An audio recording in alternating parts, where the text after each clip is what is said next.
¿Qué tal están? Bienvenidos al programa Conexión GTM, lunes 17 de noviembre, y arrancamos nuestro programa de hoy hablándoles del fallecimiento del obispo emérito de la diócesis de Cartagena, Monseñor Javier Azagra. A los 91 años de edad nos decía ayer domingo adiós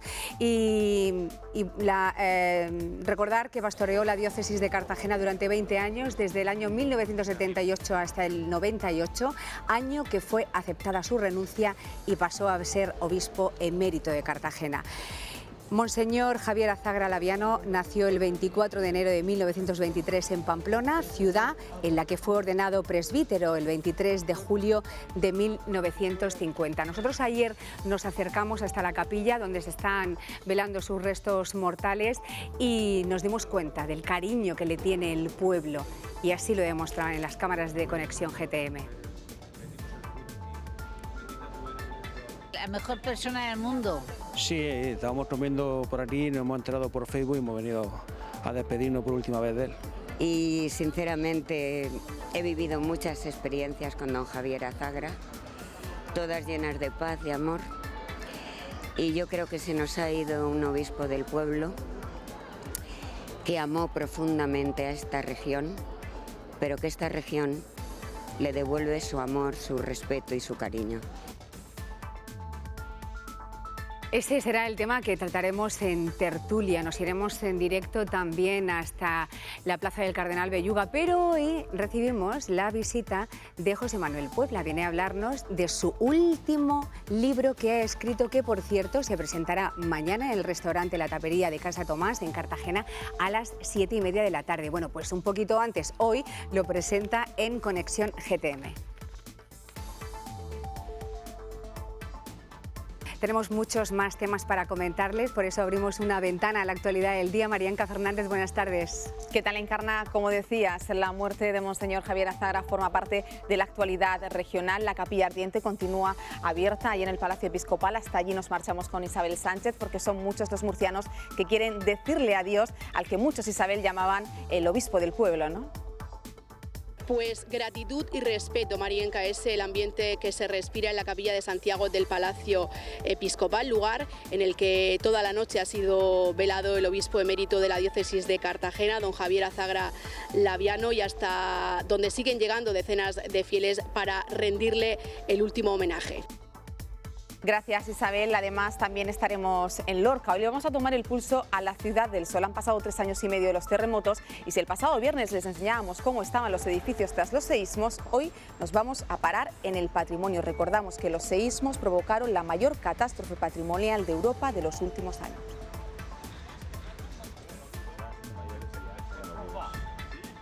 Ya tenemos que empezar a terminar todo el proceso de restauración de nuestro patrimonio histórico, que el Ayuntamiento ha querido que sea un proceso exhaustivo para que, sobre todo el casco histórico, donde se encuentra el grosso importante de todo el patrimonio histórico más relevante, sea regenerado. Y un año más, la ciudad de Murcia se convertía este fin de semana en la capital del manga.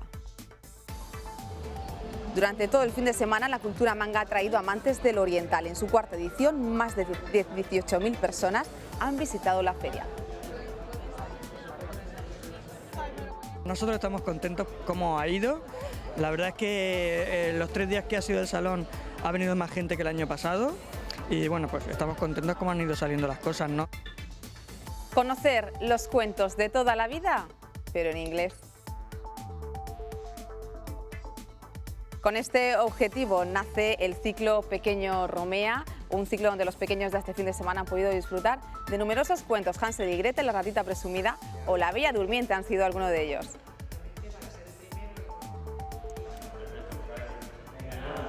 Vamos a trabajar desde los cuentos clásicos, tradicionales y fantásticos, porque bueno, pues pensamos que es muchísimo más eficaz y se llega más a todos los públicos. Hemos empezado, como he dicho, con Ricitos de Oro. Estará La ratita presumida, El zapatero y los duendes mágicos, Caperucita Roja, Los tres cerditos. Y en deportes ya lo ven, veremos todos los goles, la derrota del Real Murcia en Oviedo, la victoria del Cartagena y el derbi entre el Lucan y la Hoya que se llevaron en extremis los universitarios. También hablaremos, cómo no, de la derrota de los de Ocampo en Madrid. Pues con todo esto y con mucho más en Encarna, como siempre, regresamos a partir de las 2:30. Gracias, Marienca. Hoy en tertulia nos acompañan en Conexión GTM don Joaquín Ferrando, párroco de la Iglesia de San Diego de Cartagena y exsecretario de Monseñor Azagra. Buenas tardes, bienvenido. Hola, buenas tardes.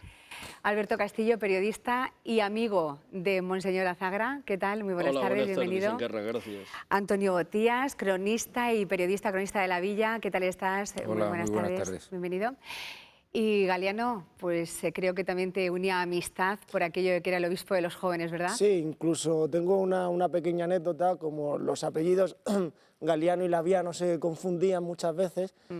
Una vez creo que con su secretario me dijo una vez, mira, para no equivocarnos, Galiano, Laviano, a partir de ahora vas a ser mi primo postizo.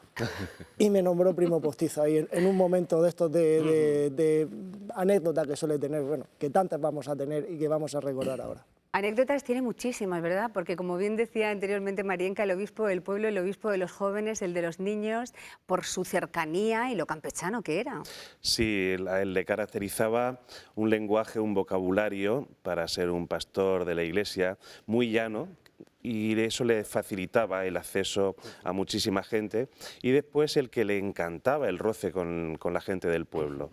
No fue un obispo que se quedara solo en el ámbito litúrgico o en el ámbito de las celebraciones o de las reuniones, sino un hombre de la calle, como bien sabemos, que ha rozado muchísimo a la gente, y eso le ha dado muchísima popularidad. ¿Qué recuerdo tenéis? Yo tengo muchísimos, porque precisamente viví en primera persona la llegada de don Javier Azagra a la diócesis, y en este caso al Palacio Episcopal de Murcia, donde jamás vivió. Don Javier llegó en el año 78, él estaba desde el año 70 de obispo auxiliar de la diócesis de Cartagena, pero él residía en la ciudad marinera, y de hecho ahí estuvo esos 8 años, que luego iría, entre comillas, en su contra, porque Cartagena decía que el obispo no tenía por qué venirse a Murcia, que el obispo era de allí, estaba allí.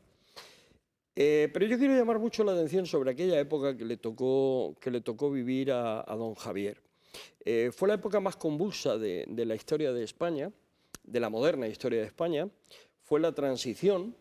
Hay un dato que pocos recuerdan y que me voy a permitir recordar, y es que es el único obispo del mundo y de la historia de la Iglesia que fue nombrado por su santidad el Papa Juan Pablo I.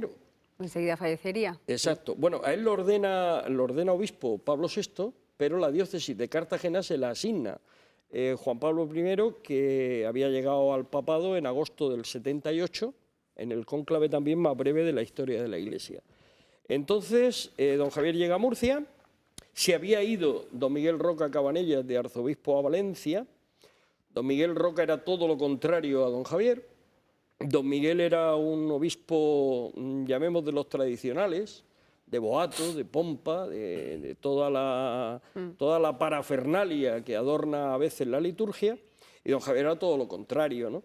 Entonces, cuando don Javier llega a Murcia, que es la anécdota para mí más curiosa de su llegada, es que aquel año 78, él llegó, creo recordar, sería octubre o así cuando viene a Murcia, octubre o noviembre, más o menos, del 78, pues en Palacio Episcopal yo me encontraba en aquellos días, y donde estuve 2 años, casi 3, en el Secretariado Diocesano de Catequesis, que dirigía Manolo Matos, el jesuita, estaba con la hermana Teresa, con Adelina, bueno, éramos un grupo de trabajo allí en Palacio, pues todos revolucionados, hoy llega el obispo, llega el obispo, llega el obispo. ¿Y cómo fue esa llegada? Pues llegó un señor muy majo, muy simpático, en un Dian 6, color vainilla, en un Dian 6 color vainilla, que vestía un pantalón gris, una camisa gris y un alzacuellos. Y entonces, claro, cuando tú estabas viendo subir y bajar por esas escaleras de Palacio a don Miguel Roca, cuando iba a celebrar la catedral, que precisamente en el patio de Palacio se formaba la procesión, cruz alzada, ciriales, pertiguero, turiferarios, Y aparece y todos con el los canónigos de la pantalón catedral corto. haciéndole séquito a don Miguel Roca, y de pronto aparece el señor Azagra, don Javier, con un día en 6, pantalones y camisa, pues imagínate el golpe, ¿no? Nos vamos a ir en directo hasta la Plaza del Cardenal Belluga, ya que la Capilla de Santiago se encuentra, en la puerta de la Capilla de Santiago se encuentra nuestra compañera Isabel María Sánchez. Isabel María, muy buenos días. Cuéntanos cuál es el ambiente que se vive esta mañana en la Plaza del Cardenal Belluga. Encarna, pues se respira un ambiente de gratitud, un ambiente de admiración. Y es que Monseñor Javier Azagra era también conocido como el obispo del pueblo, por su carácter abierto y cercano, que le llevaban a ganarse el cariño de todo el mundo, pero sobre todo de los más jóvenes. Quienes le conocían bien destacan de él su optimismo, pero sobre todo su generosidad. Hasta ahora siguen llegando hasta aquí decenas de fieles para rendir el último homenaje al obispo emérito de la diócesis de Cartagena, don Javier Azagra Laviano, que fallecía ayer a los 91 años de edad. Esta tarde recibirá sepultura a las 4:30 en la Catedral de Murcia. Era una persona en el pleno sentido de la palabra buena. La verdad es que cualquiera que lo recuerda siempre tiene alguna anécdota y siempre va en la misma línea de cercanía, de preocupación, de un interés muy grande por la gente de quien estaba muy cerca y que le ha caracterizado siempre. Ha sido un hombre, un obispo de Dios para el pueblo. Ha sido un hombre que quiso a la región, que quiso a la diócesis, nos quiso a sus diocesanos y qué menos que despedirnos de él en este momento. Pues sí, porque se lo merecía. Era muy humano y muy cercano y se lo merecía. Y atendía a todo el mundo que iba a verlo. Bueno, la verdad que creó escuela y nunca mejor dicho, porque gracias a él tenemos la Universidad Católica de San Antonio, ¿no? Sí, efectivamente, José Luis Mendoza hoy lo señalaba de una forma muy agradecida, puesto que en tiempos de don Javier Azagra fue cuando se lanza la idea, él la recoge y la pone en marcha. Y por lo tanto, pues está en el origen de esta universidad hoy tan afamada. Escribir del obispo Azagra pues es hablar de tantas cosas que están relacionadas con la juventud, con la alegría, con la innovación, porque hace poquito yo escuchaba que él fue el que introdujo lo de la misa de niños, aún haciéndose en latín cuando se hacía, pero que era una misa cercana para los niños, para que los niños se acercaran a la iglesia y la comprendieran como eso la que vemos comprenden tan ahora. común ahora de los niños cantando con la guitarra, haciendo palmas. Eso es y todo suyo. Eso es Pero eran los cambios que la Iglesia tenía en aquellos años, no lo olvidemos, ¿no? Él tuvo que lidiar, yo lo comentaba antes, lo más fuerte que tuvo don Javier es que tuvo que lidiar con una derecha que se negaba a perder las prebendas que había tenido durante 40 años y un sector ultraortodoxo de la propia Iglesia y una izquierda que quería su verdadero papel, ¿no?, en la transición española. Yo recuerdo precisamente de aquellos años convulsos de Murcia, del obispado de don Javier Azagra, cuando se dijo de quitar la cruz de los caídos de Santo Domingo. Ahí tuvo que lidiar don Javier, pero tela fina, ¿no?, con la derecha que no quería perder el símbolo, además decía que era una cruz y que una cruz no se podía quitar, y don Javier con unos y con otros. O sea, le tocó una época muy convulsa de la historia de España y, por supuesto, de la diócesis de Cartagena, ¿no? Y para mí su talante, su manera de dialogar, su forma de ser, esa bonomía, y sobre todo y ante todo para mí hay algo fundamental, y Joaquín dirá si estoy en el error, que él es sacerdote, ¿no? La manera de cómo vivía el Evangelio y cómo hacía que el mensaje del Evangelio llegara a los feligreses. Sí, yo junto al tema de la Eucaristía de niños señalaría la importancia que ha tenido para el mundo juvenil. Sí, muchísima. Los encuentros en la Fuensanta. Sí, señor. Multitudinarios, donde acudían jóvenes. Ha marcado generaciones y generaciones el seminario de verano de chicos y chicas de nuestra región. Cuantísimos miles de jóvenes han sido confirmados por él. A él le encantaba asistir a las confirmaciones y ese trato con el mundo juvenil le iba muy bien, muy bien. A él le encantaba el dar a conocer el mensaje de Jesús a la gente joven porque sabía hacerlo, tenía feeling con el mundo juvenil. Una de las cosas que recordaba yo también hoy, bueno, desde que murió ayer, ¿no? Estoy recordando muchísimas cosas de don Javier y que se la pusieron en el debe, aunque después reconocieron que era su gran obra en el haber, como está diciendo el padre Ferrando, fue precisamente en esa cercanía a los jóvenes cuando él a las 7:30, a las 8 de la mañana, salía desde el seminario andando, puesto de chándal, los seminaristas que estaban libres, que querían acompañar, le acompañaban. Allí nos hemos sumado también muchos jóvenes de Murcia, y íbamos hasta el final del malecón andando. Y hablando pues de todo, ¿no? Lo mismo de fútbol, porque era un hincha de los Osasuna y además un aficionado al fútbol inmenso, y al Real Murcia, también. Hablábamos de todo, ¿no? Y lo vengo a decir por esto. Se le achacaba un obispo en chándal y un obispo con los jóvenes, pero qué locura es esta. O sea, los sectores más duros y más conservadores le achacaban que estaba rodeado siempre de jóvenes, por lo que decía el padre Ferrando, ¿no? Y no solo eso, yo creo que es uno de los pocos obispos que por estas latitudes le han llegado a poner en algunas paredes obispo, márchate, etcétera. Porque cuando él llegue, como decís, tiene que vivir dos transiciones. Una, la propia del régimen, que estaba muerto, y nunca mejor dicho, y la segunda gran transición, que es la que él capitanea. Y es la transición de una iglesia pues de misa de espaldas, de latín. El libro ese que decís era una especie, lo publicó, era una especie de traducción de cómo acercar una misa en latín a los críos. Si es difícil y es complicado que un adulto entienda aquello, pues imaginaos los críos. Y luego en esa transición lo que él hizo es acercarse a quién, pues al más necesitado y a los jóvenes. Yo recuerdo los encuentros aquellos que hacían en la Fuensanta, que aquello lo popularizó mucho a él. Sí. Yo recuerdo que él cuando hablaba allí, no se le podía calificar de sermón aquello que decía, porque a los jóvenes, entonces algunos éramos jóvenes, nos decía, oye, os están manipulando la televisión, decía una serie de mensajes que hoy están de plena actualidad. Y de hecho ya al final de su vida retomó eso. Y lo del chándal, supongo que conocéis la anécdota, ya de bastante mayor, yo creo que hace 2 o 3 años, pues iba andando por el malecón, Pedro J., que es el periodista de cabecera durante muchos años, pues iba el obispo con su chándal paseando y una mujer de su edad, viuda, pues le tiró los tejos.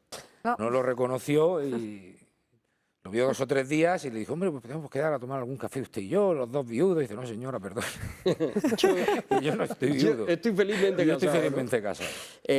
Por lo que tú decías del tiempo aquel y de la iglesia en ese momento, no te olvides que el cardenal primado es Tarancón, es Vicente Enrique Tarancón, que poco menos que lo quieren fusilar, que ha habido atentados o hay atentados de la extrema derecha contra Tarancón. Es decir, que es que la Iglesia estábamos viviendo un momento muy convulso a nivel de país, porque fue tanto la transición política como el poner en marcha en todos aquellos años el Concilio Vaticano II. Evidentemente. Entonces, llega Azagra a Cartagena de obispo auxiliar en el año 70, donde precisamente nuestra Iglesia todavía estaba dando pasos muy lentamente, poniendo en práctica, ¿no? Llevando a la vida los parámetros que había asignado el Concilio Vaticano II. Sí, aquí está de obispo en el momento del Vaticano II, don Ramón Sanahúja y Marcé, que por cierto estuvo también aquejado, Miguel Roca Cabanellas se hace cargo de la diócesis de Cartagena porque a don Ramón Sanahúja le entra un Alzheimer galopante, pero de hoy para mañana, ¿no? Y vuelve a Cataluña, él era catalán, vuelve a Cataluña y ahí está enterrado. Lo vengo a decir por esto, don Ramón había sido el obispo que había estado presente además en el Vaticano II. Don Ramón en Murcia tenía pues un predicamento en aquella Murcia de los 60. Yo le comentaba al padre Ferrando antes de entrar al plató que don Ramón también era muy próximo, iba siempre con sotana, él no se revestía y era un obispo. Lo que pasa es que, claro, los que éramos niños entonces lo recordamos hoy y la generación que más vivió a don Ramón Sanahúja, pues por regla general han muerto o son ya muy mayores, ¿no? Pero era también un obispo muy próximo, muy cercano, te lo veías con la gente más humilde y siempre, insisto en esto, de sotana. Estamos en la España de los 60, donde un obispo era un obispo. Y don Ramón pues también era muy próximo, muy cercano. Sin embargo, luego llega don Miguel Roca, que viene de auxiliar de don Ramón, y cuando ya enferma se hace cargo de la diócesis de Cartagena, y a decir de la propia historia de la diócesis, se da un paso para atrás kilométrico, porque don Miguel Roca otra vez vuelve a la ortodoxia más pura, ¿no? Que luego le corresponderá a don Javier romper. Retomamos enseguida el debate porque quiero que escuchen la comparecencia que tenía lugar ayer en el Palacio Episcopal. A las 5 de la tarde llegaban los restos de Monseñor Azagra. Sobre las 5:30, Monseñor Lorca Planes comparecía ante los medios de comunicación y decía esto del obispo emérito. Javier estaba en el hospital, Nuestra Señora de la Risaca, llevaba ya casi una semana y era como un periodo casi seguido por su estado de salud, etcétera, quebrada, pero siempre salía victorioso de estas batallas. La naturaleza ha sido más fuerte que él y al final pues ha partido, está con el Padre ante el juicio de Dios. Y lo que confiamos también es que Dios ha sido misericordioso, porque este hombre que ha sido hijo predilecto de la región, que le han reconocido la cercanía y con honores prácticamente los ayuntamientos de Cartagena, de Murcia, etcétera, porque como persona ha sido una persona absolutamente cercana. Yo fui secretario personal suyo durante una etapa de mi vida, y la verdad es que siempre quedé admirado de la capacidad que tenía de relación con los demás y cómo la memoria le acompañaba, porque se acordaba del nombre de todo el mundo y era admirable. Él acompañó a todos los enfermos a Lourdes durante todos los años que él fue obispo titular de la diócesis de Cartagena. Famoso también las intervenciones que ha tenido en televisión, en los medios de comunicación. Todo el mundo recuerda aquellos debates que tenía con Jesús Hermida y que, bueno, pues los contertulios que no solamente que cada uno iba por su sitio, pero no solamente les querían, sino que les respetaban. Con los jóvenes ha tenido un feeling enorme, muy cercano a ellos.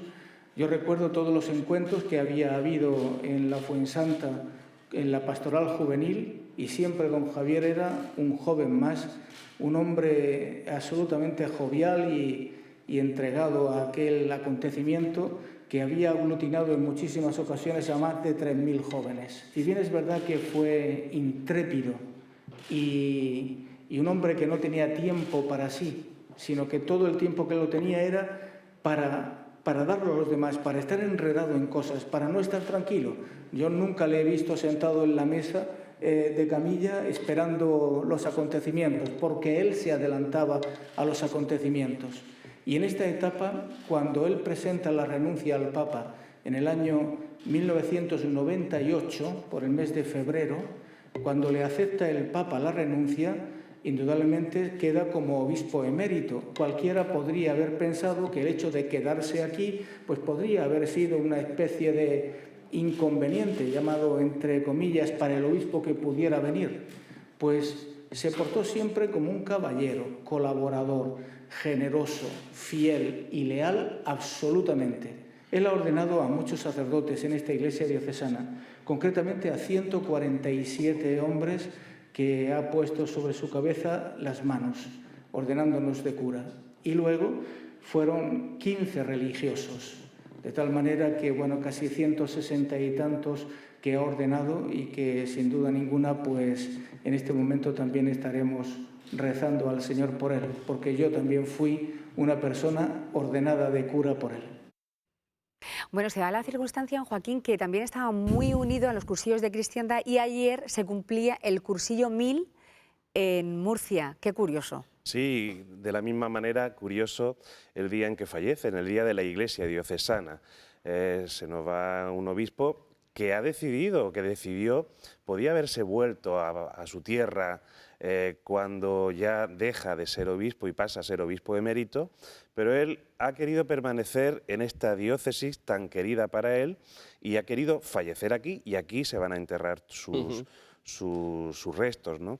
Efectivamente son curiosas coincidencias, día de la Iglesia diocesana y después él tan vinculado y tan potenciador de los cursillos de cristiandad y cuando hacía el número ese de cifras redondas, ¿no? Y además un número bastante alto. Creo que solamente nos supera Córdoba, o sea que en Murcia se realizan muchos cursillos de este tipo y bueno, Sí, pues estará contento allá donde esté. Yo estará feliz. quisiera resaltar del tiempo que yo fui secretario particular suyo, como Monseñor Lorca Planes. Yo tengo una anécdota que me resultó muy llamativa. Lógicamente tenía que llevarle la agenda, atender a las personas que iban a visitarlo. Él siempre que volvía del paseo matutino, desayunaba, se duchaba y ya a hora temprana estaba en el despacho, veíamos el trabajo del día y comenzaba la faena. Y un día que teníamos muchas visitas y él había ido lento porque lo requería en su atención a las personas, habían varios sacerdotes esperando en la sala de espera, habían varias agrupaciones que teníamos previsto entrevistas con él y bueno, pues aquello iba muy lento, cuando de repente llama al timbre una señora indigente, una mujer mayor de etnia gitana, y yo veía que venía a pedir claramente. Intenté disuadirla de la idea de que no podía atenderlo el obispo y era mi responsabilidad, yo tenía que hacer eso, pero ella me dijo, no, lo vi esta mañana en el paseo, en el malecón y me dijo que me pasara hoy, que iba a atender. Claro, accedí como pude al despacho del obispo y le dije que había llegado esa señora. Bueno, retrasó a todo el mundo y la hizo pasar al despacho y la atendió a ella, ¿no? Fue un dato que a mí me sorprendió, lógicamente, porque bueno, tenía ese tipo de atenciones para la gente del pueblo, así que lo querían tantísimo, ¿no? Claro, todo el mundo lo quiso, eso es verdad. De esas hay muchas. Hay muchas anécdotas. De esas hay muchísimas. Antes cuando decía también lo del el padre Ferrando, lo que, fíjate, se podía haber ido a Pamplona perfectamente a vivir y ser enterrado allí. Y su deseo era permanecer aquí. Y aquí se va a quedar, ¿no? Por cierto que desde 1931 no se ha enterrado ningún obispo en la Catedral de Murcia. El último fue don Vicente Alonso Salgado, que murió en 1931 y está enterrado en la capilla de los Vélez. Va a ser el posterior a ese 1931, porque los demás obispos, conforme han ido falleciendo, pues sus restos mortales han quedado en sus zonas de origen, ¿no? Y don Javier no, don Javier, y no es una frase hecha, dice, pero es que hasta después de muerto nos ha querido entregar para la posteridad su cuerpo en el primer templo, en la que era su cátedra, en la Catedral de Murcia. No son muchos los obispos que hay en la catedral, en contra de lo que se pudiera pensar. No hay tantos. Indagando, me parece que el que has comentado, el anterior era Brian Livermore, malagueño, está enterrado en Málaga. No, creo que está además... ¿En la Catedral de Murcia? Sí, en la misma capilla del Sagrado Corazón. Es posible, no lo sé, no te lo pongo en duda. De hecho, yo tenía la información que Brian de Livermore era el último, pero si me corriges con Alonso... Fue Alonso. Entonces me quedo. Porque ya detrás de Alonso es Sanahúja y Merced. ¿Sí? Perdón, don Miguel de los Santos Díaz de Gomara, que es el que pilla la guerra civil, que huye de España, luego vuelve en el año 40, vuelve otra vez a la diócesis. Miguel de los Santos está enterrado en Zaragoza. Sí. Ramón Sanahúja y Merced en Barcelona, o sea, ya cada uno ha ido a su sitio. Esta tarde a las 4:30 en esta casa GTM Televisión les ofrecerá en directo la misa funeral por el alma de Monseñor Azagra, que yo recuerdo que cuando se le preguntaba cómo está usted, él decía entre bien y muy bien. Sí, también lo decía siempre. Era ciertamente una persona muy optimista. Aunque tuviera sus momentos duros a nivel de enfermedad o tuviera sus días malos, como todos los tenemos, a nivel de mal humor, cuando él salía a la calle y estaba con la gente, ponía la mejor de sus sonrisas y solía ser una persona muy optimista. Rara vez se le veía enfadado, cabreado. De puertas de despacho para adentro, sí, lógicamente, pero de calle hacia afuera era un hombre tremendamente simpático, optimista, muy esperanzador, ¿no? Bueno, si tuviéramos que cerrar esta tertulia con una frase, con un titular, con un recuerdo, Antonio, ¿qué diríamos de Monseñor Azagra? Pues yo diría que se dice, cuando uno fallece todos somos buenos, ¿no? Pero realmente este fue un hombre bueno, un hombre cercano al pueblo, un hombre que que si lo veías por la calle y te decían que era un obispo, igual ni lo creías. Y sobre todo, y eso la historia sí se lo va a reconocer, alguien muy adelantado a su tiempo. El trato que tenía con los medios de comunicación es un trato actual, pero hace 20 años no se acostumbraba a eso. Evidentemente. Y se lo criticaron muchísimo en vida, que por qué habla usted con los medios, por qué va a televisión. Sin embargo, él sabía que era una forma de acercarse. Y sobre todo, un hombre de no imponer nada, ni siquiera la fe.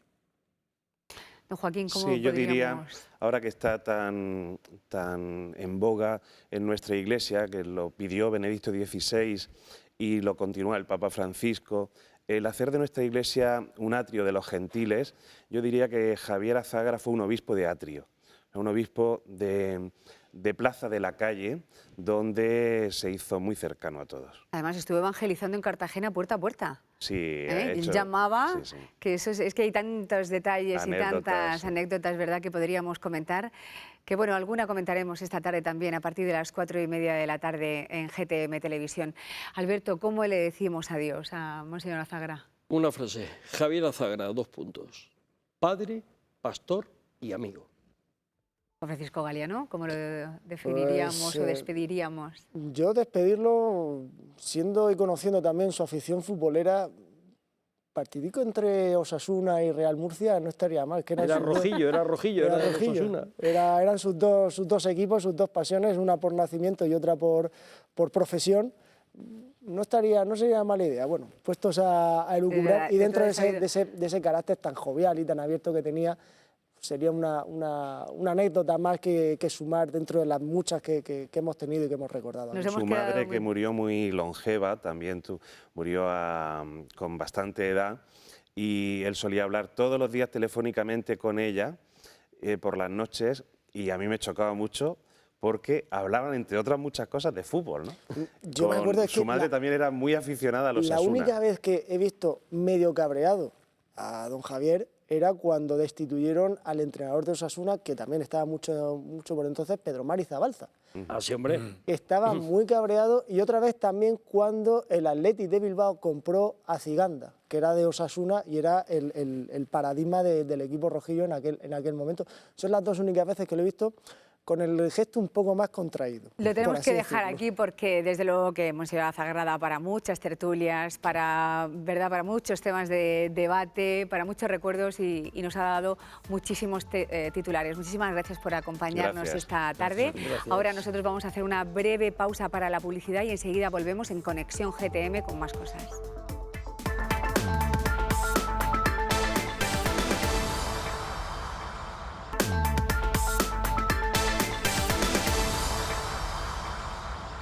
Continuamos en directo, las 2:03 minutos de la tarde en Conexión GTM. Lo decíamos anteriormente, este fin de semana ha sido un fin de semana en el que se ha juntado mucha gente que tiene que ver con el mundo del manga. Murcia se remanga en una nueva edición, de nuevo abría sus puertas en ese edificio anexo al Auditorio Víctor Villegas, y nosotros también estuvimos allí. Los asistentes al 6º Salón del Manga pudieron disfrutar de numerosas actividades, desde batallas en vivo hasta maquillaje especial y zona de merchandising. Todo lo necesario para ir bien caracterizado, como estas chicas. Muchos meses de trabajo hay invertidos en la elaboración de estos trajes. De Seiya de Sagitario, de la serie Senseiya. De Ririchio, de Inu por Boku veces. El que yo llevo ahora mismo, medio verano. De día y noche haciéndolo. Pues goma eva y pegamento y cosas así, todos materiales que se puede conseguir en cualquier lugar. La metí en el mundillo porque a mí me encantaba. Era más una obsesión que una afición. Un género, el del manga y la cultura japonesa, que gusta a pequeños, jóvenes y mayores. No hay edad para aficionarse. El segundo año consecutivo. Somos de Elche. Con los niños, que son manga total. Pues empezaron a través del mayor, que también está por ahí, y ellos pues se aficionaron también, y nada, pues a manga total. Y ahí vamos tirando como podemos. Tampoco me ilusiona, pero por ello pues habrá que venir. Hemos visitado la parte exterior, luego hemos entrado dentro y ahora estamos por fuera. Vamos a hacer el recorrido de nuevo otra vez, a pasear. El foco de atención ayer estaba en la firma de autógrafos de Alfredo Garrido, compositor del tema en español de la mítica serie Mazinger Z, un personaje que ha pasado de generación en generación. Sí, porque lo he visto y sabía que venía y digo, vamos a acercarnos que nos firmen un autógrafo. Llevamos ya con esto ya muchos años y la verdad que muy bien, muy bien. Yo desde que era un crío, la verdad que lo estoy siguiendo esto desde que era un crío y muy bien. Desde que empezaron todos los años venimos con los críos, venimos todos. Mira, chica, ven, mira, ven aquí, mira, decirle hola. Hola. Dile que os gusta Mazinger. Mazinger Z. Y como dicen, una vez que te adentras en este mundo, ya no te pierdes ninguna cita. Sí, vamos todos los años aquí a Murcia y allí en Alicante, en el Salón de Alicante. Pues muy bien. Si podemos, mientras podamos, todos los años vendremos con los críos que vayan viendo también cómo funciona esto. Esto es para todo el mundo, no tiene por qué ser para críos. La verdad que sí. Bueno, yo casi que tengo ya mi libro firmado porque nos acompaña en Conexión GTM el dibujante José Manuel Puebla. Muy buenas tardes, bienvenido. Buenas tardes. ¿Qué tal? Tercer parto, ¿no? Es el tercer libro que ponemos Sí. en el mercado. Sí, ¿Y sí, qué el tal? tercer libro. Pues muy contento con este libro en especial. Puede parecer un tópico, pero es que estoy muy encantado con este libro. Si no fuera por estos raticos, ¿y qué raticos más agradables nos haces pasar cuando vemos tus viñetas en La Verdad, en ABC, y cómo nos hace reírnos de nosotros mismos? Muchas gracias. En realidad no es que me sienta por encima de nadie, sino que todos esos dibujos también me sirven a mí como terapia. Muchas de las cosas que yo tengo el privilegio de poder decir, sí me llega, que hay gente que también le gustaría decirlo, entonces me siento a veces incluso un poco portavoz. Y bueno, sí me gusta también en este libro hacer hincapié en que nosotros también nos tenemos que poner la lupa, ¿no?, sobre nosotros mismos como personas y como ciudadanos, ¿no? Es que a veces tenemos comportamientos tan absurdos que te lo ponemos a huevo para que hagas una viñeta y digo, oye, pues si es verdad, pues si es que somos así. Sí, el comportamiento humano es a veces continuamente es una fuente inagotable de tanto para aspectos bastante miserables como para a veces pues sacar muchos homenajes sobre gente que hace acciones a diario encomiables, ¿no? Tenemos lo bueno y lo peor, claro. También te gusta de vez en cuando echarnos un puro. Por ejemplo, he visto alguna viñeta, nosotros estamos viendo ahora mismo en imágenes alguna de esas viñetas que podemos encontrar en el libro si no fuera por esos raticos, y hay una, esta en concreto, que está dedicada a las víctimas de los accidentes de tráfico. Y tú, no sé, estás así como un repapolvo de si te has librado, da gracias. Sí. Pero si vas presionando, si vas cometiendo esas faltas, pues a lo mejor no te libras. Está bien, ¿no? Sí, no hace falta que la DGT nos quite puntos. Es que estás tentando demasiada suerte y puede ser que algunos no tengan las 7 vidas del gato, ¿no? Basta solo con salir a la calle y ver cómo la gente se olvida por completo del más sentido y estricto sentido común y de respeto a sus conciudadanos, y ves que hacen cosas raras y es que tú ya sabes que tiene que ir con el móvil, y efectivamente cuando vas y lo adelantas, pasas por al lado y dices, va con el móvil. Va con el móvil. Y a ti pues te has metido en un apuro. Bueno, sobre el tema vial se puede hacer un monográfico. También es cierto que en ese momento, si yo me enfado, ya me sumo a la cadena. Ya. Me sumo a la cadena y ahora puedo hacer yo otra cosa, porque ahora el siguiente lo que quiere es meterse con ese. Ya. Y entonces estás implicando a otro tercero que no tiene la culpa. Es verdad, pero caemos ahí todos en claro, cadena. Sí, claro, sí. Es una cosa que nos tenemos que hacer mirar, la verdad. Nos tenemos que reír de la crisis, aprovechar de la crisis, hacernos fuertes frente a la crisis. ¿Qué enfoque le das en tus viñetas? En realidad es la única licencia que le he permitido a la editorial que me ponga. Yo dije con la crisis, por eso aparece el monstruo pues sentado aquí en el sofá, y hace como de una... la imagen es de un gorrón amable, ¿no? Sigue siendo un gorrón, lo que pasa es que como está pasando tanto tiempo, demasiado con nosotros, pues acabas por verle su lado simpático. Y yo lo que también me propongo, aunque está clarísimo que la crisis ha sido durísima para mucha gente, lo sigue siendo, pese a que se quieran dar mensajes de que también entiendo que hay que dar mensajes de optimismo, por supuesto, porque eso también mueve. La crisis también representa un cambio. Si nosotros salimos de esta crisis y no hemos aprendido ciertas cosas que no deberíamos haber hecho, pues entonces no nos habrá servido de nada. Pero yo sí lo veo como una oportunidad de cambio. La crisis esta también la veo como eso, nos ha cogido de la pechera y nos está diciendo, pero ¿qué estáis haciendo? Es que vivías como unos nuevos ricos y tal, ¿no? Entonces, yo creo que eso también tiene que dejar su pozo y de volver a pensar que lo que hacían nuestros mayores pues no era tan... que iban teniendo razón, la verdad. José Manuel, ¿cómo llegas a este mundo? Pues a este mundo, bueno, en medio de una crisis que me han dicho que hay gente que también la suele tener a mitad de universidad, porque no sabe si se ha equivocado bien en lo que ha estudiado o lo que no. Tú estudiaste Bellas Artes. Yo estudié Bellas Artes en Sevilla y había amigos que estaban en Económicas que decían que querían hacer Bellas Artes. Mi padre me decía que tenía que haber hecho Económicas porque él estaba en el banco. La gente de Derecho me decía, a mí si yo pudiera haría Bellas Artes o Arquitectura. Parecía que nadie estaba haciendo lo que quería. Pero porque yo en realidad, o sea, a mí me gustaba dibujar, pero no sabía cómo podría rentabilizar eso. Hombre, el alma de mi padre de banca estaba en algún momento, estaba por ahí metido. Y entonces, bueno, opté pensando en la docencia.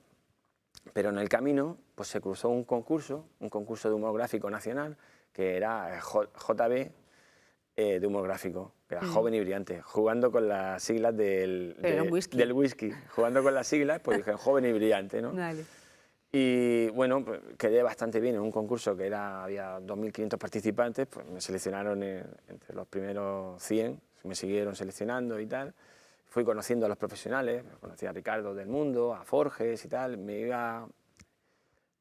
iba haciendo una idea de que, oye, pues podría seguir, ¿no? Entonces empecé pues, a publicar en diarios.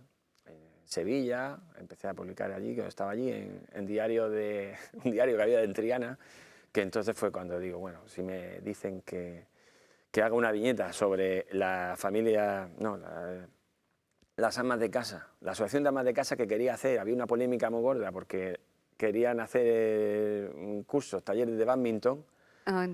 Digo, bueno, si puedo hacer una viñeta sobre eso, yo creo que la política nacional está... Bueno, puedo hacer cualquier cosa. Bueno, sí, muy interesante. Una viñeta sobre qué es lo que más te gusta hacer.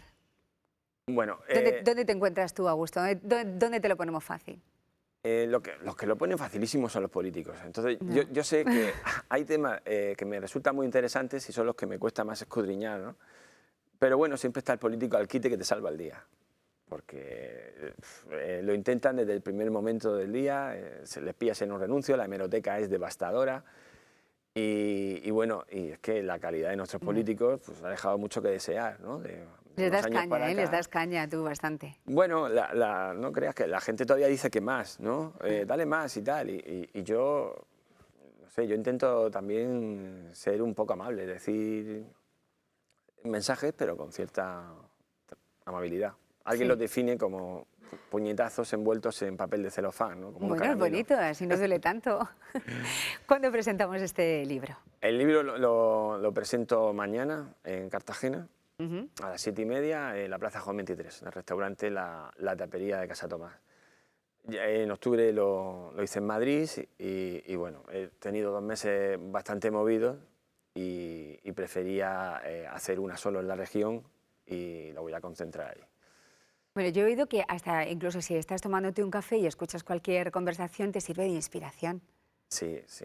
Que hay momentos en el estudio que por supuesto, pues claro que me bloqueo, ¿no?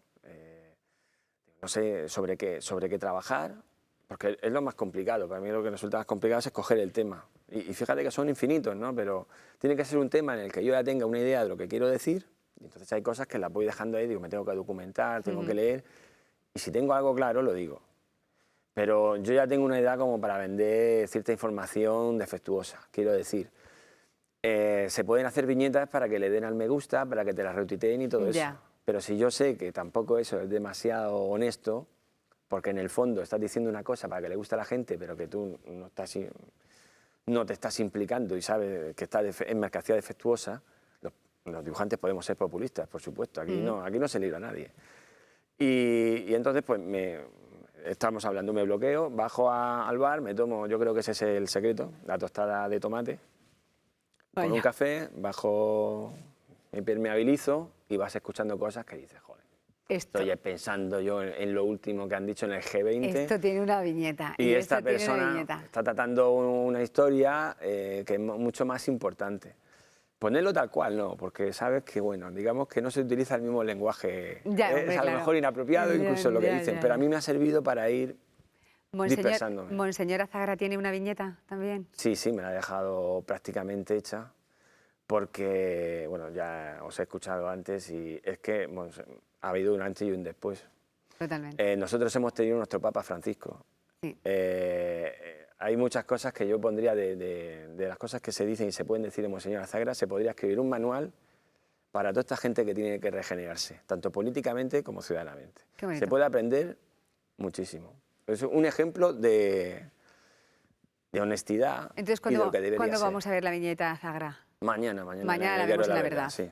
Muchísimas gracias, José Manuel, por estar con nosotros y por escribir esto, porque de verdad que hemos pasado, los que ya lo hemos ojeado, raticos muy, muy agradables y muy simpáticos.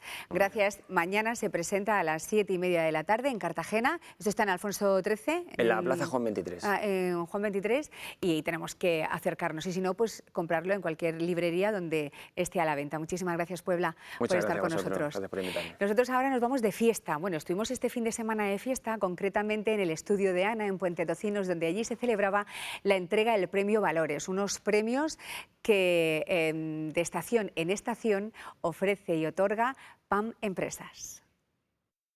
Celebramos que le damos la bienvenida al otoño en una bonita región como la nuestra, en la que nunca llega el invierno, y sobre todo lo hacemos rodeados todos de grandes empresarios. Celebramos, como sabes, la tercera gala PAN, en la que entregamos una mención muy especial a don Alfonso López Rueda, propietario de Postres Reina. Nosotros creemos que todos los empresarios deben de continuar cada día manteniendo esos valores que son positivismo, esfuerzo, creatividad, ilusión. La ilusión es necesaria, la motivación, y compartirlo con todo su equipo, con todos los miembros de la empresa. Esos valores, si los tienes como persona y como empresario, tienes mucho más cercano y seguro el éxito empresarial. La comunidad PAN está compuesta por empresarios y profesionales que aportamos herramientas y contactos para que entre todos podamos crecer y nuestros negocios funcionen más y mejor.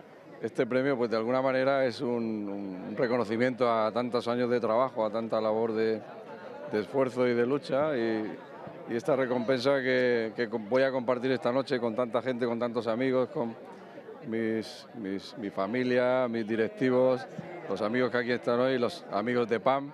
Es importante para nosotros, ¿no? Y para todo el equipo de Reina, ¿no? De Postres Reina. Lo recogerá de la mano de otro gran empresario, el señor Fuertes. Sí, la verdad que don Tomás, el amigo Tomás, es una persona, es un empresario modelo, del cual yo creo que todos los que de alguna manera estamos en el mundo de la empresa es un espejo para nosotros, es alguien en quien podemos mirarnos e intentar, pues de alguna manera imitar la trayectoria que él ha tenido, intachable y ejemplar. Ser empresario es un poco también de vocación, porque torero, futbolista, en fin, ingeniero, hace falta mucha vocación, porque es una profesión muy arriesgada y muy complicada, ¿no? Entonces, si no tienes una alta vocación, es posible que no tengas la perseverancia que hay que tener para desarrollar un proyecto como es el mundo empresarial.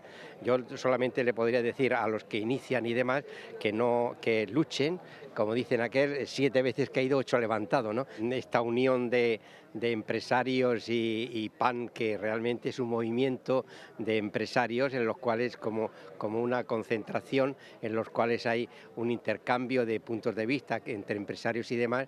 Y el año pasado que me dieron el premio, pues lo acogí con mucho cariño, y porque realmente esto es un movimiento pues muy positivo para que todos los empresarios, los que inician y hay una convivencia entre todos, que creo que esto es muy positivo. Y este año pues vengo precisamente a dárselo a Alfonso de Postres Reina, que realmente es un gran empresario, que para mí es un honor de poder entregarle, dijéramos, como segundo premiado dentro de PAN, ¿no? Pues enhorabuena tanto a Alfonso López, presidente de Puerto de Reina, como a don Tomás Fuertes, presidente del Grupo Fuertes, que recibieron ambos este premio, Premio Valores. Nosotros ahora vamos a continuar con otras cosas, pero quiero saber yo, José Pomares, muy buenas tardes, bienvenido. Buenas tardes. Quiero saber yo si, por ejemplo, a todos estos empresarios les vendría bien asistir a esta conferencia, El despertar de la conciencia. Yo creo que le vendría muy bien porque pienso que nadie es mejor empresario, padre, empleado, que no lo sea como persona. Entonces, si uno se trabaja como persona y tiene unos valores y una ética personal, la podrá aplicar al mundo empresarial. Si no, va a ser muy difícil. Este jueves comienza un ciclo de conferencias, serán 3 en total. Este jueves será la primera a las 8 de la tarde en el Hotel Nelva, donde José Pomares pues, nos va a hablar de ese despertar de la conciencia. ¿Qué es lo que vamos a escuchar ahí? El despertar de la conciencia se puede tomar por una doble vía. Hay gente para la cual despertar es una actitud y otra que despertar es un acto. Hay gente para la cual directamente despierta con alegría, con energía, con entusiasmo, con ilusión, y eso es una actitud de vida. Hay otras, sin embargo, que necesitan un despertador para que pueda amanecer el día. Incluso el despertador, que es lo que pretendo ser yo, que no pretendo ser nada más que una herramienta, no pretendo ser una respuesta, a las personas que se despiertan con ese despertador, pues si te das cuenta, Encarna, hay quien al oírlo se enfada muchísimo porque ha sonado a la hora y ya empieza mal el día, y hay otros que no, que aunque les haga falta una herramienta, se despiertan, pero tienen ya a partir de ahí una actitud positiva para iniciar el día. Conclusión, yo no pretendo dar respuestas, simplemente pretendo el ver que se puede hacer preguntas distintas para desarrollar también nuestra conciencia a la hora de ejecutar eso que no es una actitud, sino un acto, que no es un acto, sino una actitud vital.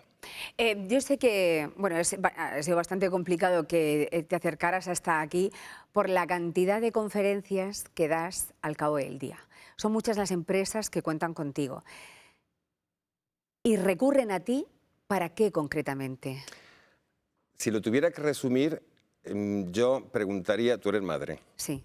¿Tú qué prefieres, que tus hijos tengan que ir al colegio o quieran ir al colegio? Que quieran. Que quieran. ¿No? Pues al empresario es lo mismo. Yo le pregunto, ¿tú qué prefieres, que tus trabajadores tengan que ir a trabajar o quieran ir a trabajar? Y el empresario, lógicamente, me responde, pues lógicamente que quieran. Pero ¿cómo se pasa ese tener a querer? A eso es a lo que me dedico. Y como una primera respuesta, todo en la vida se consigue a base de entrenamiento. Lo que ocurre es que nos cuesta muchísimo más quitarnos las creencias de la cabeza que la grasa del cuerpo, porque pensamos que esto que se llama bíceps es un músculo, si lo fortalecemos, pues, lógicamente se potenciará, pero el cerebro es otro músculo, pero no estamos acostumbrados a ejercitarlo. Entonces hay como si hubiera dos formas de crecimiento en la vida. Uno es cuantitativo, tú le das de comer a tus hijos y crecen.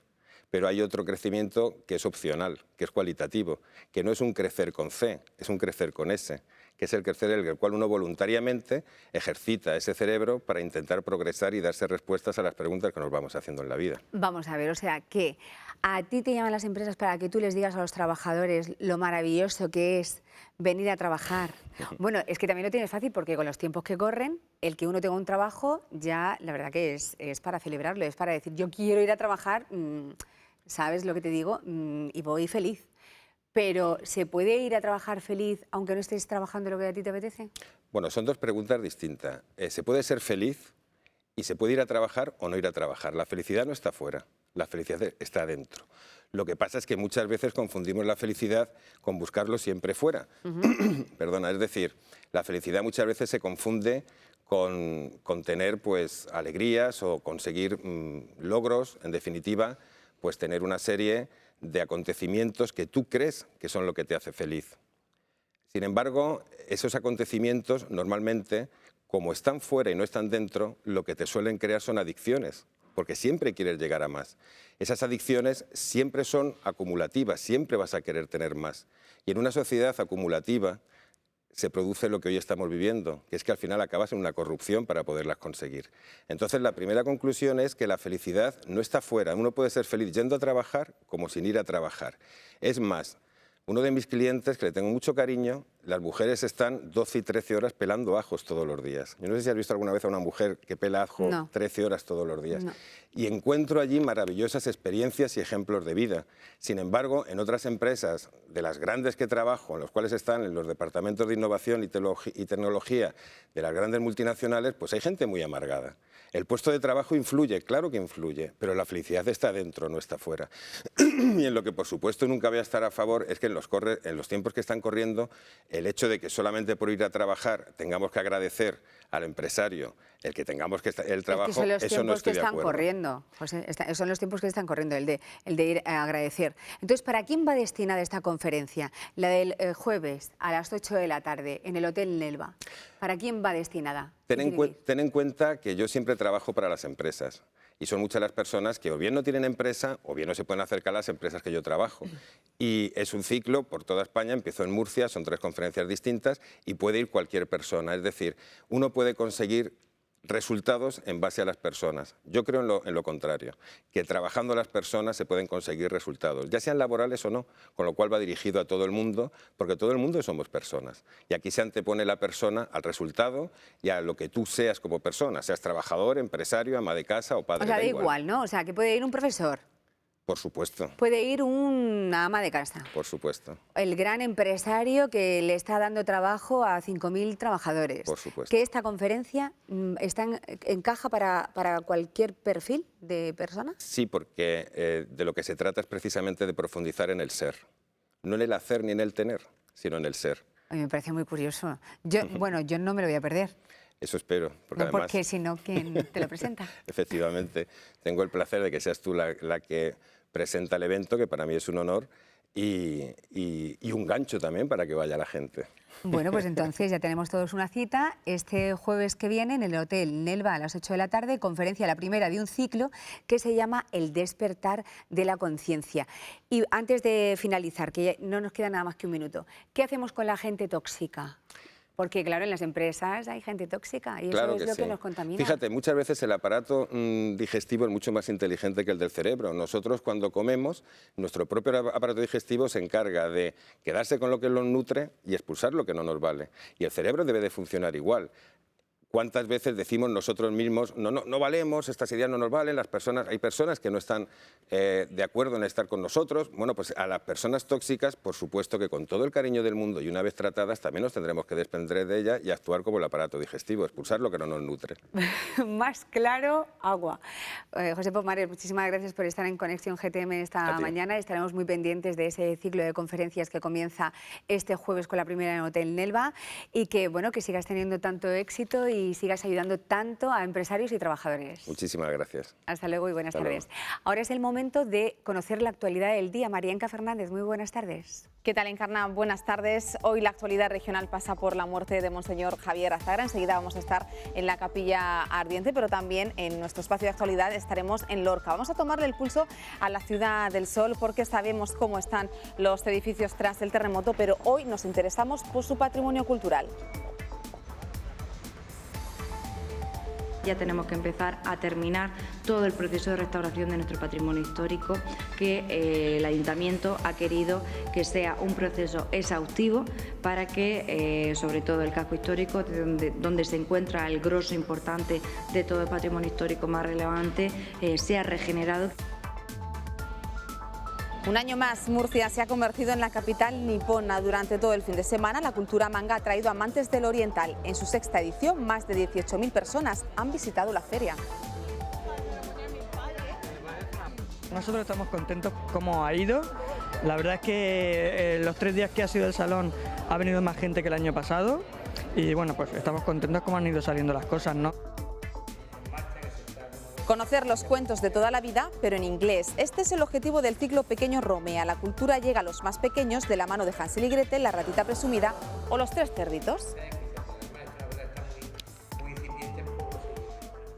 El obispo del pueblo, así llamaban cariñosamente los murcianos a Monseñor Javier Azagra. Ayer fallecía a los 91 años de edad y a estas horas continúa abierta la capilla ardiente en el Palacio Episcopal. El que durante 20 años fue el obispo de la diócesis de Cartagena fallecía, como decimos, ayer a los 91 años. En su larga trayectoria ordenó a 147 sacerdotes, estuvo al lado de los que más lo necesitaban y era admirado por todo el mundo. Desde primera hora de la tarde la capilla ardiente se instalaba en el Palacio Episcopal, por donde muchos han pasado para despedirle. Hoy será la misa en la catedral a partir de las 4:30.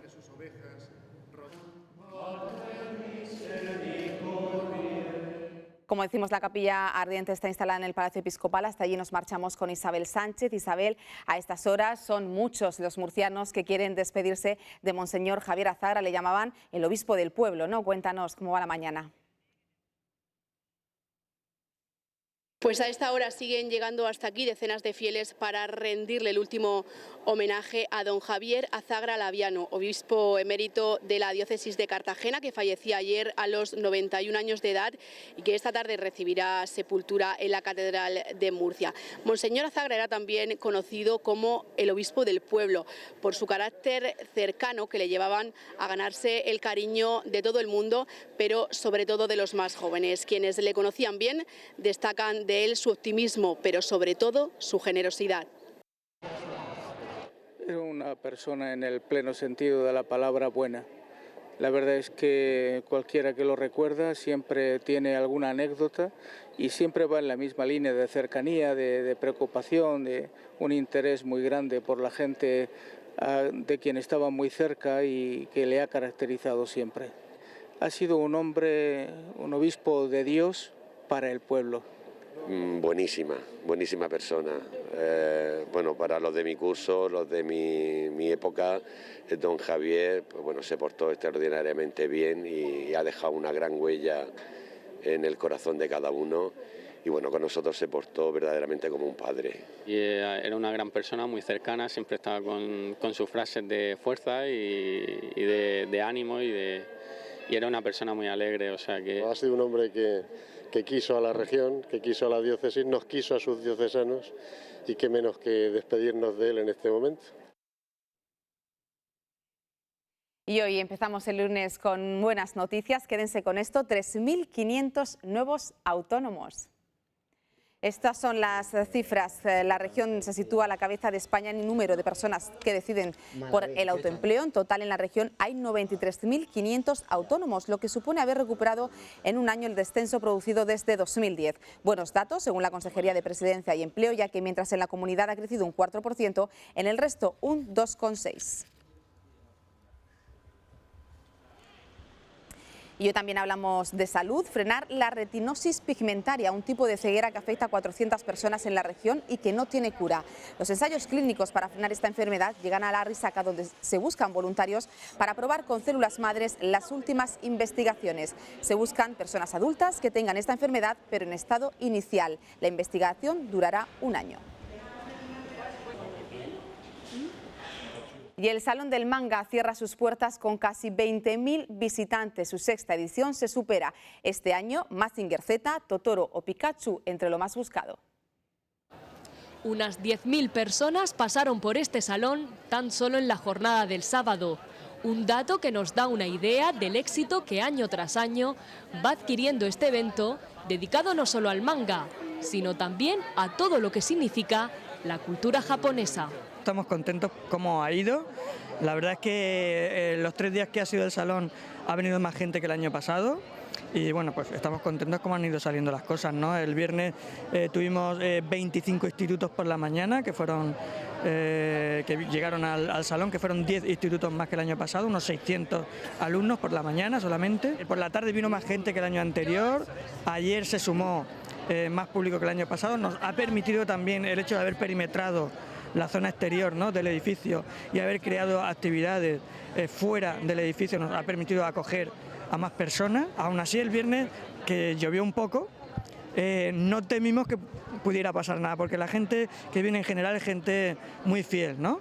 Tanto los chicos como las personas adultas que se están incorporando con sus hijos y solos también que vienen. Y bueno, el balance ahora mismo es muy positivo. Nuestro salón Murcia se remanga es también de la cultura japonesa. Hay mucha gente, ahora mismo muchas personas que aman la cultura japonesa, que están muy interesados en los libros, ¿no?, de autores japoneses, en los cómics de autores japoneses, pero también de lo que es la cultura en sí, ¿no?, de la gastronomía japonesa, de lo que son las actividades japonesas, ¿no?, el origami, el sodo, en fin, toda una serie de actividades culturales niponas. Lo imprescindible también en este evento es ir bien caracterizado de algún personaje, sobre todo si quieres participar en un concurso de cosplay. Hay cosplay muy chulos, estamos aquí de jurado de Fusion Freak, que son los que patrocinan el concurso, y nada, estamos muy contentas porque la verdad es que nos gustó mucho el concurso, hubo gente que llevaba trajes muy chulos. Depende también mucho del traje que tenga del personaje que vaya, pero suelen tener bastante trabajo, de meses incluso, para poder coserlo, que los confeccionan los mismos cosplayers que lo llevan, los mismos chicos que lo llevan. José Ginés y Melody comparten esta misma afición, aunque no se planteaban esto hace 4 años. Cualquier serie corta es buena para empezar, sobre todo si son tomos autoconclusivos, porque empiezas una historia y conforme acaba el tomo, acaba la historia.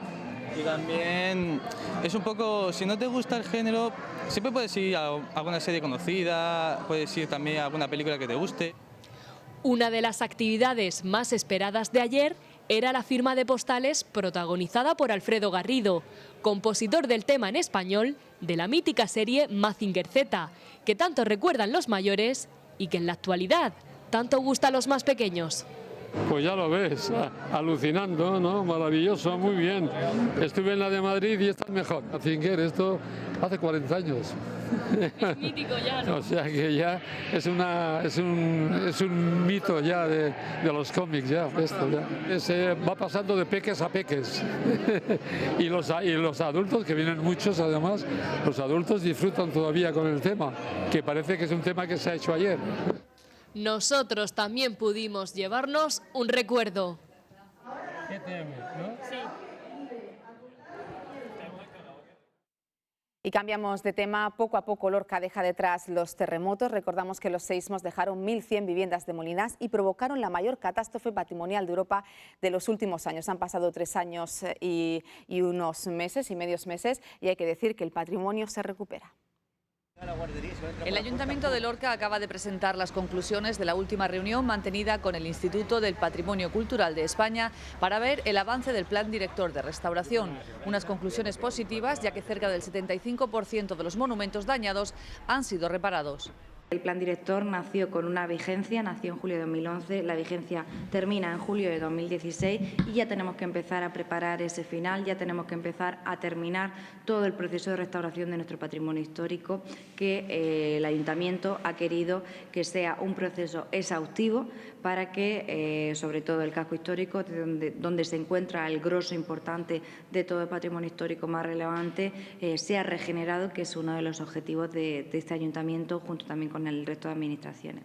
El plan director vence el próximo verano. Entre otras actuaciones previstas a corto plazo están el Palacete de Huerto Ruano, la excolegiata de San Patricio o el Museo Arqueológico Municipal, además de las iglesias del Carmen y San Diego, todos muy dañados por los terremotos de 2011. De momento se ha conseguido el 90% de la financiación necesaria para este plan, calculada en más de 58 millones de euros. La partida restante se quiere conseguir gracias al almacenazgo. El Ayuntamiento de Lorca también va a aprobar nuevas ayudas para rehabilitar las casas protegidas del casco histórico para que los andamios vuelvan a dar paso a los blasones. Y nos seguimos quedando en Lorca. Este fin de semana la Ciudad del Sol ha retrocedido en el tiempo. Concretamente, sus vecinos han viajado a la Edad Media. Las calles de la Ciudad del Sol se llenaban de más de 1000 figurantes que recreaban cómo era la vida en el medievo. Grupos de moros, cristianos y judíos desfilaban en una jornada histórica con motivo de la festividad de San Clemente.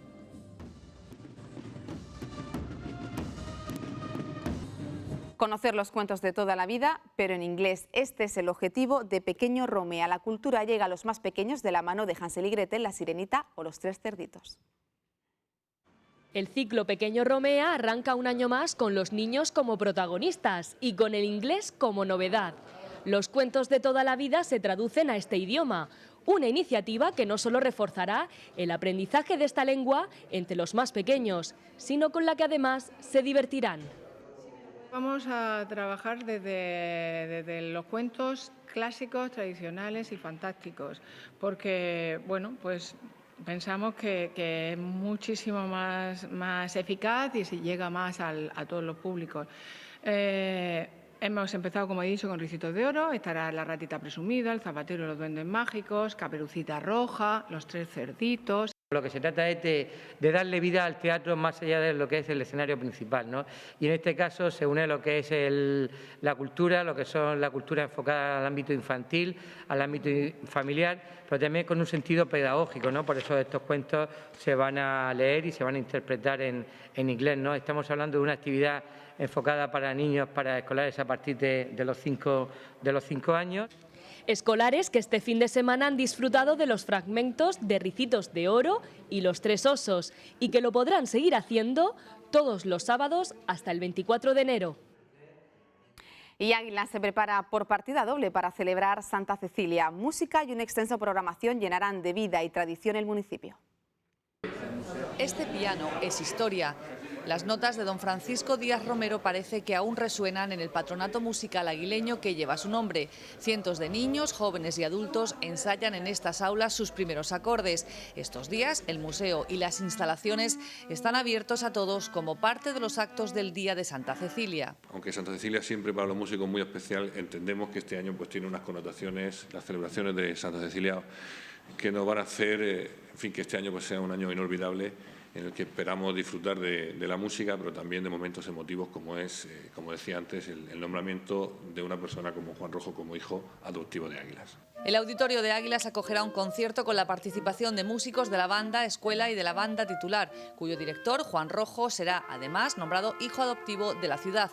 Una semana musical que dejará momentos inolvidables como el pasacalles del domingo, donde se enrolarán los nuevos músicos. Es un acto que a los músicos les encanta, es, digamos, el más emotivo, porque todas las familias de los nuevos músicos les acompañan en ese momento y sus compañeros, los músicos, pues los reciben con gran cariño. La procesión de la Virgen de la Soledad reforzará los lazos con la tradición, mientras que la vanguardia musical la protagonizarán los profesores y alumnos que acaban de crear el conjunto Águilas Jazz. Las buenas obras siguen llenando los teatros de la región. La próxima en aterrizar será la obra de teatro Ecus. Un espectáculo de Peter Seifer que modificará completamente el aforo del Teatro Circo. 6 actores y una bailarina representan esta obra con tintes policiales y con reflexiones muy actuales. Escrita hace más de 40 años, sigue reflejando problemas cotidianos, pero plagada de tintes imaginativos. La cita será del 27 al 29 de noviembre, como hemos dicho, en el Teatro Circo de la capital. Es la obra, yo diría la obra cumbre de Peter Seifer, que ya se estrenó por primera vez en el año 1973 y que hoy, pues, más de 41 años después, pues estoy seguro que está de radiante actualidad, ¿no? El patio de butacas subirá al nivel del escenario, se quitarán las butacas para una nueva configuración, puesto que el escenario es circular. Se va a poder ver a 3 lados, quizá a 3 lados y medio, y jugando con el foro, pero los actores actúan en un escenario circular. La obra nos cuenta la historia de Alan, un joven adolescente que ciega a 7 caballos, y la relación que tiene con el psiquiatra y cómo se desglosa, se desmenuza este hecho en sí con el que empieza la obra, ¿no? Bueno, pues como ven, muchos espectáculos en los teatros de la región. Teresa García, Joaquín Martínez, el espectáculo sin duda este fin de semana ha estado en los campos, ¿no? Pues sí, la verdad es que sí, ha habido muchísimas cosas que contar. Vamos a aprovechar rápidamente para intentar hacer un resumen, Joaquín Martínez, de lo mucho que ha acontecido este fin de semana. Sobre todo con un fin de semana que tenía por objetivo un partidazo, el Real Oviedo-Real Murcia, que tuvo un gran protagonista, Miguel Linares. En apenas 15 minutos empezó a encarrilar el partido para los carballones, ganó el Oviedo 4-1 al Real Murcia y el gran protagonista sin duda fue su delantero, que en apenas 13 minutos ya había adelantado al conjunto Carballón. calma, que esto es muy largo y no hemos sacado pecho cuando hemos ganado, ni ahora nos vamos a fustigar ni a molar por haber perdido 3 puntos. Estamos trabajando para construir una cosa bonita, estamos todavía avanzando un poquito más, pero en los comienzos de nuestro proyecto. Ahí estaba Simón Ruiz, lejos de la cifra de 18 goles que lleva Linares, está Pallarés, aunque hay que decir que el delantero albinegro por fin se estrenó ayer frente al Arroyo. 0-2 ganó el Fútbol Club Cartagena. Importante también lo que ocurrió ayer en la Condomina, el derbi, penalti, goles anulados, muchísima tensión en un partido que al final se llevó el UCAM, el equipo universitario que hunde un poquito más a la olla. El resultado final fue de 3-2. Ha sido penalizado con una situación creo que muy rigurosa en un área que estoy seguro que si hubiera sido en otra área se hubiera medido de diferente manera. En fútbol sala ganó y convenció el Pozo en Palma de Mallorca, 0-6 la victoria del conjunto de Duda. Icue rescató un punto para Jumilla, empate a 2 y el Club Baloncesto Murcia perdió en Madrid frente al líder. Hablaremos de baloncesto, de esa casi victoria, por lo menos en la primera parte del equipo de Ocampo, pero tenemos en primer lugar que hacer el alto en el camino en Oviedo, con un Real Murcia que la verdad es que los primeros minutos parecía que podía plantar cara, ¿no?, al equipo de Sergio Egea. Sí, hasta ese primer gol, ¿no? Fue clave el arranque del partido. El Murcia no arrancó mal el partido en el Carlos Tartiere, con ese 4-1-4-1, con Carrillo en punta, con esta jugada, la primera peligrosa del partido, con Javi Flores como protagonista en el lanzamiento directo, y con el equipo, el de Aira, que se presentaba en Oviedo como uno de los menos goleados de la categoría. Sin embargo, enfrente estaba el Real Oviedo, que es el equipo más goleador y con mucha diferencia de la categoría, y sobre todo Miguel Linares, el delantero maño, lleva la cifra escandalosa de 18 goles. Sí, además hizo 3 anoche, estábamos viendo los 2 primeros, jugadas la verdad es que bastante elaboradas y bonitas del Real Oviedo, que fue súper incisivo y que además cumplió el guión, ¿no?, de esos primeros 15 minutos, siendo lo que habíamos previsto muchos, y era un equipo fortísimo en casa. 16.500 espectadores para un partido de segunda división en el Carlos Tartiere, y de cabeza aquí remataba el del Recreativo y es del Elche, un jugador de segunda división. Ayer lo demostró, primero es un auténtico golazo. Un golazo, sí. Y el segundo en el minuto 17, la definición es prácticamente perfecta, ¿no?, como bate a Fernando. Teniendo en cuenta quién estaba, pues está claro que Linares ahí no iba a fallar, ¿no? Estamos viendo alguna ocasión, es verdad que el Murcia tuvo también, pero es verdad que el poder ofensivo de estos hombres es que es increíble. Fíjate, ahí estamos viendo el tercer gol justo antes de finalizar la primera parte, ¿no?, que remataba el Murcia. Muy psicológico ese gol, con ese 3-0 al descanso y con la presencia de seguidores grana, más de un centenar que se desplazaron y cruzaron toda España para viajar hasta Oviedo. Ahí estamos ya viendo la segunda parte, imágenes de esa segunda parte, y vamos a ver el gol, gran gol del Armando, que la verdad es que ahí ha rasito y ajustado al palo, que bueno, insuflaba un poco de esperanzas, ¿no?, al equipo de Aira. Quedaba tiempo, pero hay también un punto de inflexión. Quedaba alrededor de 20 y tantos minutos para el final del partido. Es la expulsión de Rubén Sánchez, ve la segunda amarilla y la consiguiente roja. Llevaba Quedaban 12 minutos. Sí. Llevaba 15 minutos en el terreno de juego solo. Y ya con 10 minutos para el final, el Murcia con uno menos se arriesgó y volvió a aparecer la figura de Miguel Linares para marcar un auténtico golazo. Como recorte y define hat-trick, 18 goles, el segundo máximo goleador lleva 6. Tremenda la exhibición del Oviedo. Bueno, luego esta noche podremos ver detenida y ampliamente ese resumen, pero bueno, que se queden con el marcador y también con las palabras de Aira. Cuidado, hemos perdido en el Tartiere, pero tranquilidad. A nosotros pienso que la entrada en el partido es muy buena, hasta recibir el primer gol. Creo que hemos mostrado personalidad para tener el balón. Pienso que nos ha faltado tener más agresividad, más intensidad y acabar las jugadas en el área contraria. En el descanso hemos hablado, nos hemos mirado a la cara y hemos dicho que nos teníamos que ir de aquí con buenas sensaciones. Y yo estoy pero muy orgulloso de la segunda parte de mi equipo. Calma, que esto es muy largo y no hemos sacado pecho cuando hemos ganado, ni ahora nos vamos a fustigar ni a molar por haber perdido 3 puntos.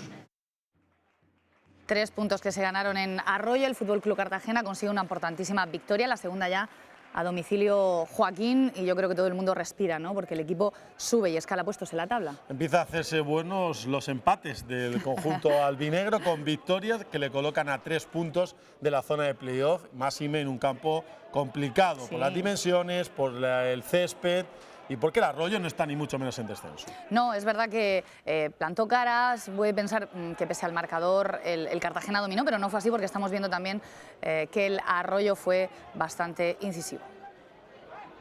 Eso es lo que ocurrió en la primera parte, que empató, se quedó el marcador de momento con empate a 0. La segunda cambió radicalmente y el Cartagena fue a por el partido y también aprovechó los errores, ¿no?, que vamos a ver ahora. Hay viejos conocidos en el Arroyo, no solo por la portería, aunque vamos a matizar que Sabu puede tener parte de culpa, pero yo veo más culpa en los defensas. La primera sí, la segunda… Está Pato en el banquillo del Arroyo, el que fuera entrenador de Fútbol Club Cartagena, jugadas en las que el Arroyo mostraba su potencial ofensivo, pero iban a llegar los tantos. Mediada la segunda parte, llega el de Antonio Jesús Gato. Para mí es más fallo del defensa. Ahí te doy la razón, que es verdad que… Le hace un flaco favor al bueno de Sabu. Le hace la pirula, si se me permite la expresión vulgar, al pobre Sabu, que no puede hacer nada, ¿no? Y al finalmente es Gato el que consigue adelantar. Ahí estamos viendo que Limones hizo 2 paradas espectaculares. Ahí estamos viendo por qué Limones el año pasado era el titular y este año también. En la portería del Fútbol Club Cartagena, enfrente estaba Sabu, el rumano.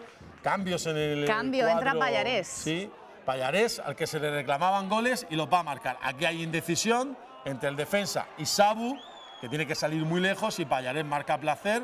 Un hombre que el año pasado hizo 16 goles, marca su primer gol. Bueno, pues tranquilidad también pide Simón, que las cosas van saliendo poco a poco. Sí, pero igual que cuando llegan los empates, nosotros decimos que estamos trabajando para construir una cosa bonita, estamos todavía avanzando un poquito más, pero en los comienzos de nuestro proyecto, y esto no nos da fuerza sino para seguir a partir de mañana trabajando y peleando por más ganas por este proyecto. Bueno, ahí estaba Simón, que por cierto, el planteamiento que sacó todos nos hizo pensar en lo que ocurrió en el Palo. 5 defensas, pero el técnico albinegro lo justifica. Adoptamos lo que creemos que nos puede venir mejor en función de características y variables que intervienen, sobre todo la principal, las características del rival, y luego variables tipo campo, tipo incluso condiciones meteorológicas, etcétera, etcétera.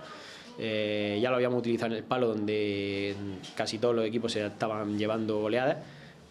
Conseguimos ahí un punto muy valioso porque pues casi todo el mundo estaba perdiendo allí, y forma parte de nuestro crecimiento y de nuestro trabajo del día a día, barajar, utilizar y dominar, no solo poner por poner, diferentes sistemas.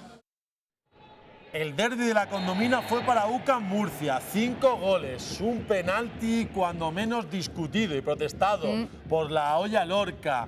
Además, goles anulados también en contra del equipo de José Miguel Campos, e incluso un gol en el minuto 90. Dio mucho de sí el derbi.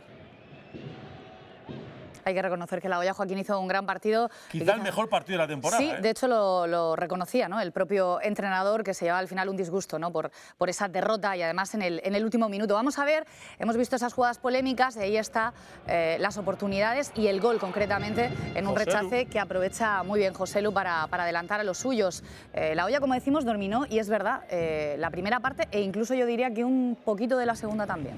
Se encontró con ese gol de Joselu, luego el penalti que habíamos comentado que marca Juan Francisco Góngora, el gol anulado que hubiera adelantado de nuevo a la Olla Lorca. Hay un jugador detrás del que remata, es difícil, es una situación complicada. El golazo de falta de Hugo Rodríguez, mucha afición lorquina también en el estadio La Condomina, iba a empatar Hugo Díaz, y con el partido que parecía que se iba a marchar con empate y con un punto para cada equipo, apareció uno de los murcianos que estuvo en el terreno de juego, que es Víctor Fenol. Ahí estamos viendo el saludo de los entrenadores, y vamos a volver a ver ese gol que hay que ver, que mazazo para la Olla, que ya tuvo una ocasión o una situación similar en Marbella, ¿no?, en el último minuto. Van y al final le meten el gol de la victoria. Ya digo que para mí excesivo correctivo para los hombres de José Miguel Campos. Marcó Víctor, que Sí. era un jugador de fortuna, criado en la cantera del Real Murcia, en un derbi de nuestra región, pues le puso ese punto que deja a la olla en descenso y mantiene al Lucan como más líder, ¿no? Sí, sí, líder de ese grupo cuarto. La olla cae un puesto más en la tabla, se mete en los puestos de descenso donde ya estaba. Y claro, en esto, pues como siempre, los dos entrenadores tienen diferentes puntos. Yo creo que hoy ha sido... Hay que hablar del partido por fase. Creo que en los primeros 70 minutos ha habido un equipo que ha dominado a otro, que ha creado el fútbol, ha creado las situaciones de gol. Si había un equipo en el segundo tiempo, hemos sido nosotros. Yo diría que a lo mejor un primer tiempo para ellos, segundo para nosotros. Y bueno, y lo que la semana pasada se nos escapó al final, pues hemos tenido la suerte de conseguirlo. Ha sido penalizado con una situación, creo que muy rigurosa, en un área que estoy seguro que si hubiera sido en otra área se hubiera medido de diferente manera. Lo más justo es el que mete 3 gana. Y hemos sido nosotros. Ellos han tenido su opción, el penalti, pues bueno, a lo mejor se habrá quejado él. Yo la verdad es que no puedo opinar y no voy a opinar de los árbitros porque estoy muy largo. La sensación es que, al igual que en Marbella, pues un partido que teníamos muy encarrilado para la victoria, pues lo perdemos ante el líder que hoy yo creo que, siendo objetivo y viendo lo que he visto, no ha sido superior a nosotros. Real Madrid 90, UCAM Murcia 65. Victoria del Real Madrid, pero con matices, sobre todo por el gran primer tiempo, los dos grandes primeros cuartos del equipo de Ocampo. Eso sí, al final se impuso la calidad de los Burusis, Carroll, Reyes. Ganó el Real Madrid a UCAM Murcia.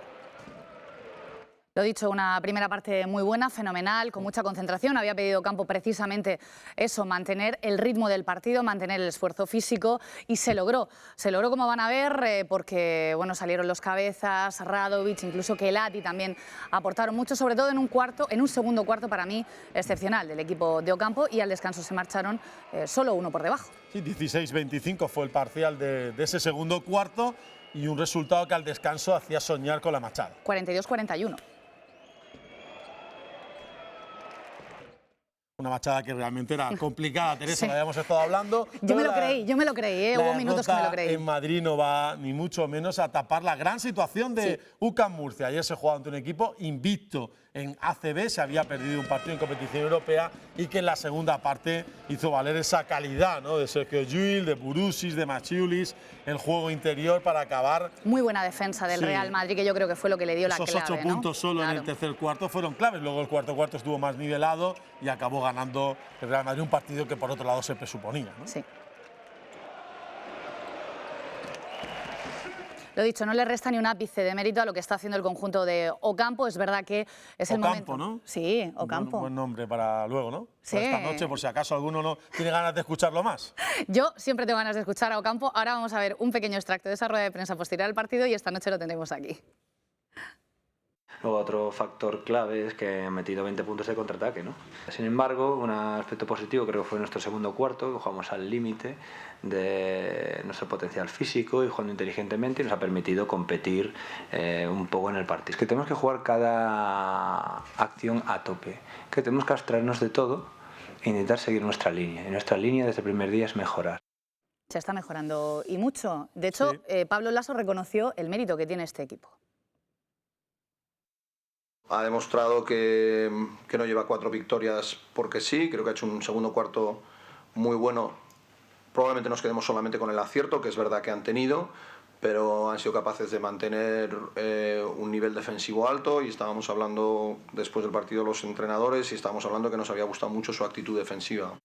Gran victoria de El Pozo, como lo fue la del Real Madrid de Laso, lo fue la del conjunto de Duda, 0-6 en Palma, en una cancha complicada, ante un equipo que además ha arrancado realmente bien el campeonato. Es uno de los revelación, ¿eh? Sí, sí, yo creo que va a estar seguramente, casi seguro en la Copa y luchando por el playoff. El primer gol fue del Chorri Campos, de Raúl Campos, que marcó 3 de los 6 goles. Lima marcaba el 0-2 en una segunda parte con auténticos golazos, como por ejemplo también aquí este de Raúl Campos, 0-3. Grelo marcaba el 0-4. Dominio del conjunto de Duda, que además no pudo contar con Miguelín y que se coloca en la tercera posición. José García también se perdió ese partido. José Ruiz. José García iba a decir, José Ruiz. José, que vecino mío, por cierto. José Ruiz, que se perdió ese partido y no pudo estar en Mallorca para ayudar a los suyos.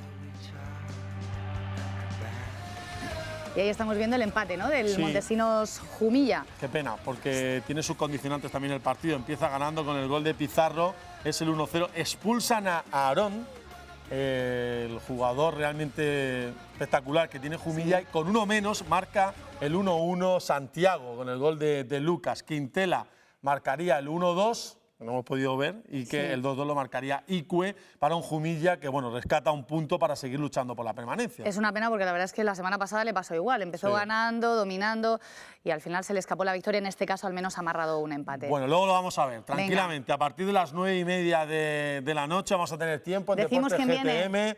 para con Juan Ignacio Martínez analizar todo el fútbol, para con Quique Bonet hablar de fútbol sala, para con Ocampo soñar un poquito con la Copa y con muchos más protagonistas que iremos depelando. Bueno, pues eso, nos vemos a las 9:30 en Encarna y mañana aquí como siempre a la misma hora. Muchísimas gracias, Teresa García, Joaquín Martínez. A las 9:30 esta noche tenemos esa cita con Deportes GTM, no nos lo podemos perder. Y nosotros nos despedimos, eso sí, les invitamos a que se queden con nosotros. Ahora el informativo nacional y enseguida a las 4 de la tarde volvemos con más imágenes, las que nos deja el día, las últimas 24 horas, la despedida a Monseñor Javier Azagra, que fallecía ayer a la edad de 91 años y hoy recibirá esa misa funeral a partir de las 4:30 de la tarde. Nosotros en GTM Televisión se la vamos a ofrecer en directo. Hasta luego.